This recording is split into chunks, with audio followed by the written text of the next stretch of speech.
Hi friends, मैं हूं नेहा। ये XHTML CSS का 23rd ट्यूटोरियल है और इस ट्यूटोरियल में हम लोग आईडी और क्लास के बारे में जानेंगे। देखिए, आईडी सेलेक्टर एक यूनिक आइडेंटिफायर की तरह होता है किसी भी एलिमेंट का। ये हमेशा यूनिक होना चाहिए और सबका आईडी जो होना चाहिए डिफरेंट होना चाहिए। हर एलिमेंट का आईडी जो होगा यूनिक होगा। तो चलिए सबसे पहले हम लिखते हैं।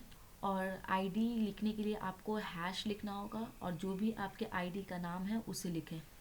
तो यहाँ हम सबसे पहले मान लीजिए मैं पी टैग डालती हूँ और इसे हम क्लोज कर लेते हैं और इसके अंदर मान लीजिए लिख देते हैं दिस इज पैराग्राफ 1। ठीक है, उसी तरीके से मैं यहाँ पे दूसरा पैराग्राफ बना लेती हूँ और मैं लिख देती हूँ और यहाँ लिख देते हैं दिस इज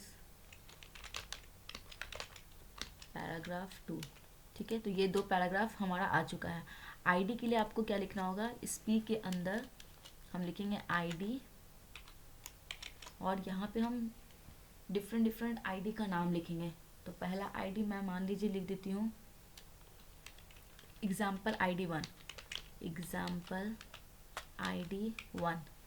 ठीक है, नेक्स्ट आईडी जो होगा यहाँ डाल देती हूँ आईडी इक्वल्स टू, यहाँ लिख देती हूँ मान लीजिए एग्जाम्पल आईडी 2। ठीक है, तो सबसे पहले मैं इसको स्टाइल कर रही हूँ, इस पी टैग को। तो यहाँ हम लिखेंगे, देखिए ये आईडी यूज़ हो रहा है तो आईडी के लिए आपको हैश लिखना होगा, हैश और जो भी आपका आईडी का नाम है। तो यहाँ से मैं कॉपी कर लेती हूँ और यहाँ मैं पेस्ट कर लेती हूँ। तो जो भी आईडी का नाम है वो लिखें और इसके अंदर मान लीजिए कि कुछ हम लोग स्टाइल डाल देते हैं।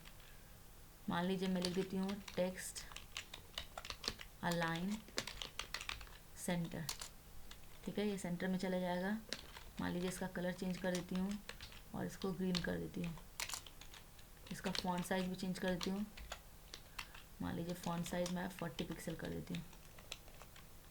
ठीक है, इसे सेव कर लें और इसे मैं रिफ़्रेश कर देती हूँ। तो आप देख सकते हैं जो पहला आईडी है एग्जाम्पल आईडी 1, ये एग्जाम्पल आईडी 1 है, ये पी टैग है और ये दूसरा पी टैग है। देखिए पहले 2 पी टैग आ चुका है, पहला पी टैग और दूसरा पी टैग जो भी हमने लिखा था।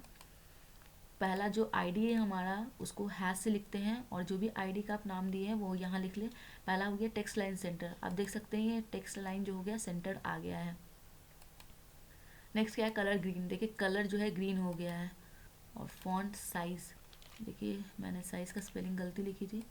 यह देखिए फॉन्ट साइज़ जो है 40 पिक्सल आ चुका है। नेक्स्ट आईडी जो है हम इस पर स्टाइल डालते हैं।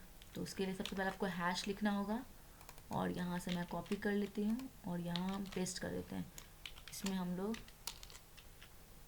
इसका स्टाइल चेंज कर देते हैं। मान लीजिए इसका कलर मैं कर देती हूँ, कलर रेड डाल देती हूँ। फिर हम टेक्स्ट ट्रांसफॉर्म अपर केस डाल देती हूँ और टेक्स्ट अलाइन से भी सेंटर कर देती हूँ, टेक्स्ट अलाइन सेंटर। सेव कर लें और इसे मैं रिफ़्रेश कर देती हूँ। तो आप देख सकते हैं यहाँ पे सबसे पहले मैं क्या डाली हूँ, कलर रेड। तो देखिए कलर रेड हो चुका है। नेक्स्ट क्या है, टेक्स्ट ट्रांसफॉर्म अपर केस। देखिए ये सब अपर केस में आ चुका है। नेक्स्ट क्या है, टेक्स्ट लाइन सेंटर और ये देख सकते हैं ये सेंटर में आ चुका है। तो आपको आईडी के लिए लिखना होगा हैश और उसके बाद जो भी आईडी का नाम है ये यूनिक होना चाहिए। हर इंडिविजुअल एलिमेंट है इसका जो टैग है आपका पी टैग, जितना भी आपका टैग होगा सबका डिफरेंट आईडी होना चाहिए।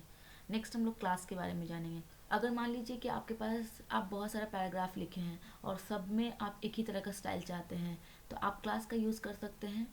तो मैं इसे हटा देती हूँ और इसे भी हम हटा देते हैं। ठीक है, और इसे भी हटा दें। तो ये देखिए सिंपल पी टैग हो चुका है, ये भी दूसरा पी टैग है और यहाँ पे स्टाइल हट चुका है।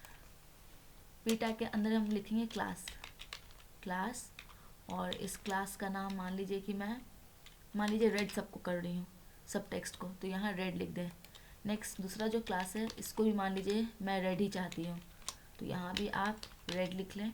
तो अगर आपको सेम स्टाइल करना है तो आप क्लास का यूज़ करें। अगर आपको डिफरेंट स्टाइल चाहिए हर इंडिविजुअल का तो आप आईडी का यूज़ करें। तो क्लास के लिए आपको लिखना होगा डॉट, जैसे हम आईडी के लिए हैश लिख देते हैं उसी तरह क्लास के लिए आपको डॉट लिखना होगा और जो भी आपका क्लास का नाम है वो कलर डाल देते हैं, पहला डिक्लेरेशन कलर रेड डाल देती हूँ, सेव कर लें और यहाँ हम रिफ़्रेश कर देते हैं। देखिए ये दोनों का जो स्टाइल है वो क्या हो गया है, रेड हो गया है, क्योंकि यहाँ पे हमने क्लास जो है यहाँ भी रेड लिखी हूँ और यहाँ पे भी जो क्लास है वो भी रेड है।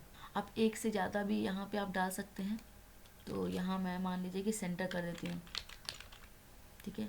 और यहाँ पे मैं दूसरा जो आपका CSS है, दूसरा क्लास लिखूँगी डॉट, और देखिए क्या है नाम, सेंटर, सेंटर लिख दूँगी। और इसके अंदर मान लीजिए टेक्स्ट अलाइन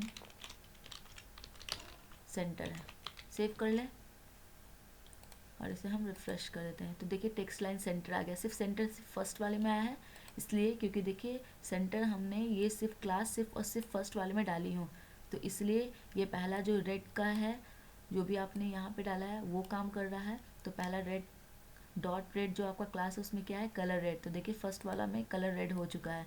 नेक्स्ट क्या है, दूसरा क्लास जो है आपका सेंटर है, तो सेंटर में टेक्स्ट लाइन सेंटर, ये देखिए ये भी आपका प्रॉपर्टीज़ पे काम कर रहा है। तो आईडी का यूज़ वहाँ करें जहाँ पे आपको यूनिक आइडेंटिफायर डालना है। अगर यूनिक चाहते हैं, अगर स्पेसिफिक एलिमेंट का यूनिक अगर स्टाइल चाहते हैं तो वहाँ पे आईडी का यूज़ करें। अगर आप चाहते हैं कि सेम स्टाइल काम करे सब में, क्लास का यूज़ करें। Thank you so much guys, and don't forget to like, subscribe and share my channel.